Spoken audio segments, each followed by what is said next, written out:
বৈষ্ণবীকে কিঞ্চিত আনন্দ দিবার সাধ্য আমার নেই বাবা। তথাপি আমি আমার এই শূন্য ভাণ্ড মিনি হৃদয় ভরা শক্তি আপনাদের মাঝখানে তন্ত্রায়মান হয়েছে। আমার যেটুকু চাইব যেটুকু পাইবা তা আপনাদের মতো পরম বৈষ্ণব বৈষ্ণবী শ্রীপাদ পদ্মে রয়েছে। শুনেছি ভক্ত কৃপাই কেবল, ভক্তির যদি কৃপা হয়, বৈষ্ণবের যদি করুণা হয়, অসাধ্যকেও সম্ভব করা যায়, অসাধ্যকেও সাধন করা যায় না। তাই অত আসলে কীর্তন পরিবেশন করতে গিয়ে তালে লয়ে সুরে পদে বিশ্লেষণে ভাষা কেনে আমার যত ভক্তি বসবাস করে নিজ সন্তান, নিজ পুত্র, নিজের ছোট ভাই, নিজের বন্ধু, নিজের সুযোগ মনে করে আমার সকল ভক্তি অপরাধ ক্ষমা করে দিয়ে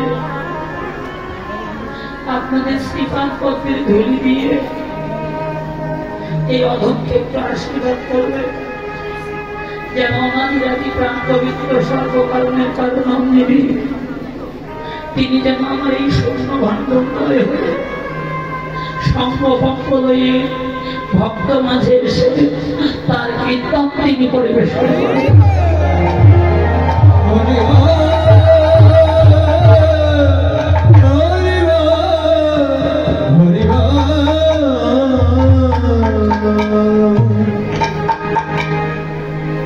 সতী সর্জন আমরা এখন জিলেলাটের শ্রবণ এবং স্মরণে ব্রতী হয়েছি।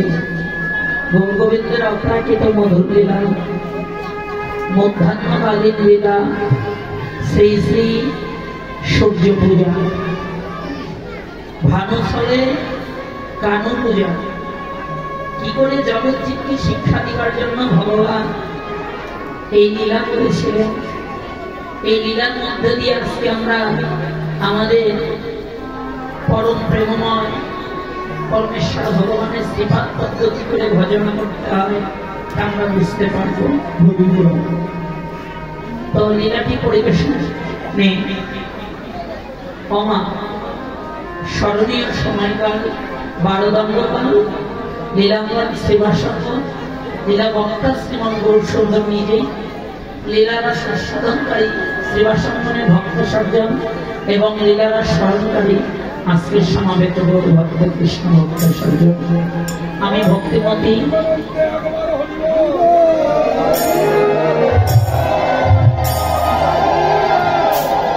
ভক্তিমতী মায়েদের চরণে দৃষ্টি আকর্ষণ করছে।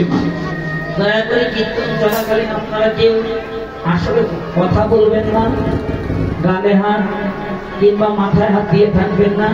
এখানে স্বয়ং ভগবান নিজে, ভগবানের সামনে পা মেলে বসবেন না। বাবারা যেমন ব্যাসাসনে বসেছে এইভাবে একটু সবাই বসুন। মাঝে মধ্যে আমার বাবাজিরা, দাদা ভাইয়েরা জয় ধ্বনি দেবেন, মায়েরা ধ্বনি দেবেন।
Yeah.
Hola, hola,